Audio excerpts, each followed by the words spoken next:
हर हर महादेव। आपका अपने चैनल दा शिव भक्ति में सहृदय स्वागत है। हर एक नए अपडेट के लिए चैनल को सब्सक्राइब कर लें एवं वीडियो को लाइक करें। कमेंट में हर हर महादेव अवश्य लिखें। इसमें आपका कोई भी चार्ज नहीं लगता है। चलिए अब हम चलते हैं तृतीय अध्याय अर्थात तीसरे अध्याय की ओर, जिस अध्याय का नाम है चंचुला का पाप से भय एवं संसार से वैराग्य। शौनक जी बोले, हे महाभाग सूत जी, आप सर्वज्ञ हैं। हे महामते, आपके कृपा प्रसाद से मैं बारंबार कृतार्थ हुआ। इस इतिहास को सुनकर मेरा मन अत्यंत आनंद में निमग्न हो रहा है। अतः अब भगवान शिव में प्रेम बढ़ाने वाली शिव संबंधिनी दूसरी कथा को भी कहिए। अमृत पीने वालों को लोक में कहीं मुक्ति नहीं प्राप्त होती है, किंतु भगवान शंकर के कथामृत का पान तो प्रत्यक्ष ही मुक्ति देने वाला है। सदाशिव की जिस कथा के सुनने मात्र से मनुष्य शिवलोक को प्राप्त कर लेता है, वह कथा धन्य है, धन्य है। और कथा का श्रवण कराने वाले आप भी धन्य हैं, धन्य हैं। सूत जी बोले, हे शौनक सुनिए, मैं आपके सामने गोपनीय कथा वस्तु का भी वर्णन करूंगा, क्योंकि आप शिव भक्तों में अग्रगण्य तथा वेद वेत्ताओं में श्रेष्ठ हैं। समुद्र के निकटवर्ती प्रदेश में एक वास्कल नामक ग्राम है, जहां वैदिक धर्म से विमुख महापापी द्विज निवास करते हैं। वे सब के सब बड़े दुष्ट हैं। उनका मन दूषित विषय भोगों में ही लगा रहता है। वो ना देवताओं पर विश्वास करते हैं ना भाग्य पर। वे सभी कुटिल वृत्ति वाले हैं, किसानी करते और भांति भांति के घातक अस्त्र शस्त्र रखते हैं। वे परस्त्री गमन करने वाले और खल हैं। ज्ञान वैराग्य तथा सद्धर्म को वो बिल्कुल नहीं जानते हैं। वे सभी पशु बुद्धि वाले हैं और सदा दूषित बातों को सुनने में संलग्न रहते हैं। जहाँ के द्विज ऐसे हो, वहाँ के अन्य वर्णों के विषयों में क्या कहा जाए। अन्य वर्णों के लोग भी उन्हीं की भांति कुत्सित विचार रखने वाले स्वधर्म विमुख एवं खल हैं। वे सदा कुकर्म में लगे रहते हैं और नित्य विषय भोगों में ही डूबे रहते हैं। वहाँ की सब स्त्रियां भी कुटिल स्वभाव की, स्वेच्छाचारिणी, पापासक्त, कुत्सित विचार वाली और व्यभिचारिणी है। वे सद्व्यवहार तथा सदाचार से सर्वथा शून्य है। कुजनों के निवास स्थान उस बास्कल नामक ग्राम में किसी समय एक ब्राह्मण रहता था। वह बड़ा अधम था। वह दुरात्मा और महापापी था। यद्यपि उसकी स्त्री बड़ी सुंदर थी, तो भी वह कुमार्ग पर ही चलता था। काम वासना से कलुषित चित्त व वेश्याकामी था। उसकी पत्नी का नाम चंचुला था। वह सदा उत्तम धर्म के पालन में लगी रहती थी, तो भी उसे छोड़कर वह दुष्ट ब्राह्मण कामासक्त होकर वैश्याकामी हो गया था। इस तरह कुकर्म में लगे हुए उस बिंदु के बहुत वर्ष व्यतीत हो गए। उसकी स्त्री चंचुला काम से पीड़ित होने पर भी स्वधर्म नाश के भय से क्लेश सहकर भी दीर्घ काल तक धर्म से भ्रष्ट नहीं हुई, परंतु दुराचारी पति के आचरण से प्रभावित होने के कारण काम पीड़ित हो आगे चलकर वह स्त्री भी दुराचारिणी हो गई। भ्रष्ट चरित्र वाली वह कुमारगामिनी अपने पति की दृष्टि बचाकर रात्रि में चोरी छुपे अन्य पापी जार पुरुष के साथ रमण करने लगी। हे मुने, एक बार उस ब्राह्मण ने अपनी उस दुराचारिणी पत्नी चंचुला को कामासक्त हो पुरुष के साथ रात्रि में संसर्गत देख लिया। उस दुष्ट तथा दुराचार में आसक्त माना वाली पत्नी को रात में पुरुष के साथ व्यभिचारत देखकर वह क्रोधपूर्वक वेग से दौड़ा। तब वह दुष्टात्मा बिंदुक अपनी पत्नी को पकड़कर उसे डांटता हुआ मुक्कों से बार बार पीटने लगा।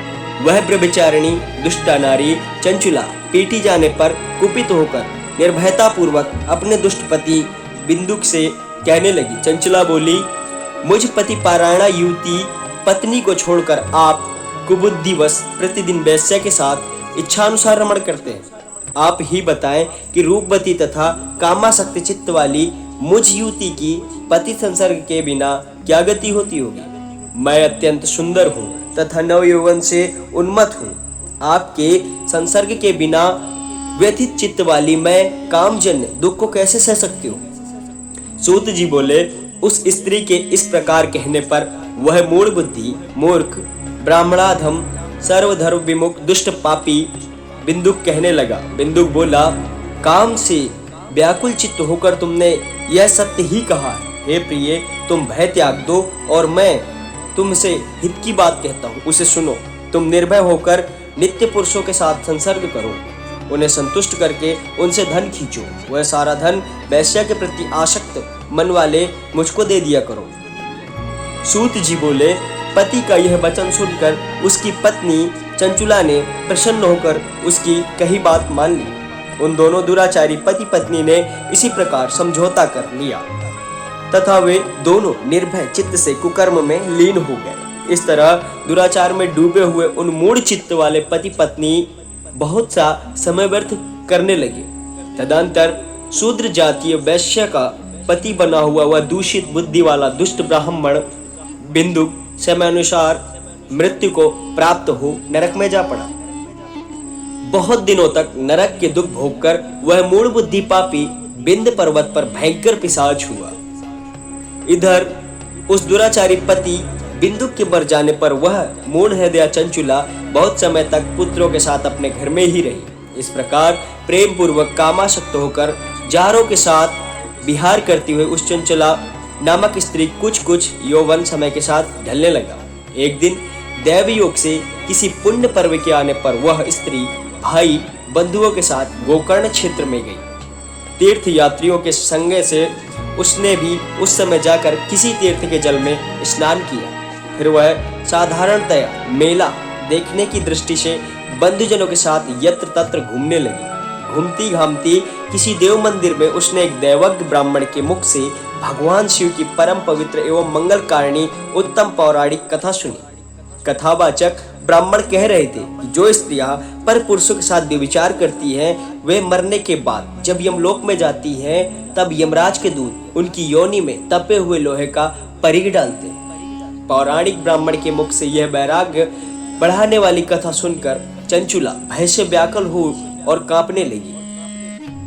जब कथा समाप्त हुई और लोग वहां से बाहर चले गए तब वह भयभीत नारी एकांत में शिव पुराण की कथा बाँचने वाले उन ब्राह्मण से कहने लगी। चंचुला ने कहा, ब्राह्मण, मैं अपने धर्म को नहीं जानती थी, इसलिए मेरे द्वारा बड़ा दुराचार हुआ है। स्वामिन, इसे सुनकर मेरे ऊपर अनुपम कृपा करके आप मेरा उद्धार कीजिए। हे प्रभु, मैंने मूढ़ बुद्धि के कारण घोर पाप किया है। मैंने कामांध होकर अपनी संपूर्ण युवावस्था व्याभिचार में बिताई है। आज वैराग्य रस से ओतप्रोत आपके इस प्रवचन को सुनकर मुझे बड़ा भय लग रहा है। मैं कांप उठी हूँ और मुझे इस संसार से वैराग्य हो गया है। मुझ मूढ़ चित्त वाली पापनी को धिक्कार है। मैं सर्वथा निंदा के योग्य हूँ। मैं कुत्सित विषयों में फंसी हुई हूँ और अपने धर्म से विमुख हो गई हूँ।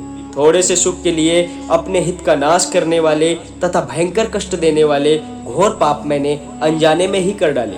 हाय, न जाने किस किस घोर कष्टदायक दुर्गति में मुझे पड़ना पड़ेगा और वहां कौन बुद्धिमान पुरुष कुमार्ग में मन लगाने वाली मुझ पापनी का साथ देगा। मृत्यु काल में उन भयंकर यमदूतों को मैं कैसे देखूंगी जब वे बलपूर्वक मेरे गले में फंदे डालकर मुझे बांधेंगे। तब मैं कैसे धीरज धारण कर सकूंगी। नरक में जब मेरे शरीर के टुकड़े टुकड़े किए जाएंगे उस समय विशेष दुख देने वाली उस महायातना को मैं वहां कैसे सहूंगी। दुख और शोक से ग्रस्त होकर मैं दिन में सहज इंद्रिय व्यापार और रात्र में नींद कैसे प्राप्त कर सकूंगी। हाय, मैं मारी गई, मैं जल गई, मेरा हृदय विदीर्ण हो गया और सब प्रकार से नष्ट हो गई, क्योंकि मैं हर तरह से पाप में ही डूबी रही। हाय विधाता, मुझ पापनी को आपने हठात ऐसी दुर्बुद्धि क्यों दे दी जो सभी प्रकार का सुख देने वाले स्वधर्म से दूर कर देती है। हे द्विज, शूल से बंधा हुआ व्यक्ति ऊंचे पर्वत शिखर से गिरने पर जैसा घोर कष्ट पाता है, उससे भी करोड़ गुना कष्ट मुझे है। सैकड़ों अश्वमेघ यज्ञ करके अथवा सैकड़ों वर्षों तक गंगा स्नान करने पर भी मेरे घोर पापों की शुद्धि संभव नहीं दिखती। मैं क्या करूं, कहां जाऊं और किसका आश्रय लूं। मुझ नरक गामिनी की इस संसार में कौन रक्षा करेगा। हे ब्राह्मण, आप ही मेरे गुरु हैं। आप ही माता हैं और आप ही पिता हैं। आपकी शरण में आए हूँ, मुझ दीन अबला का उद्धार कीजिए, उद्धार कीजिए। सूत जी बोले, हे शौनक, इस प्रकार खेद और वैराग्य से युक्त हुई चंचला उस ब्राह्मण के चरणों में गिर पड़ी। तब उस बुद्धिमान ब्राह्मण ने कृपा पूर्वक उठाकर उसे कहा। इस प्रकार श्री स्कंद महापुराण के अंतर्गत शिव पुराण महात्म्य में चंचुला वैराग्य वर्णन नामक तीसरा अध्याय पूर्ण हुआ। अब इस अध्याय का शेष भाग अगले चौथे अध्याय में आपको सुनाया जाएगा। आशा करता हूँ अगर वीडियो अच्छी लगी है तो चैनल को सब्सक्राइब करें एंड कमेंट में हर हर महादेव लिखना ना भूलें। मिलता हूँ अगली वीडियो में। जय श्री महाकाल, हर हर महादेव। अपना ख्याल रखें।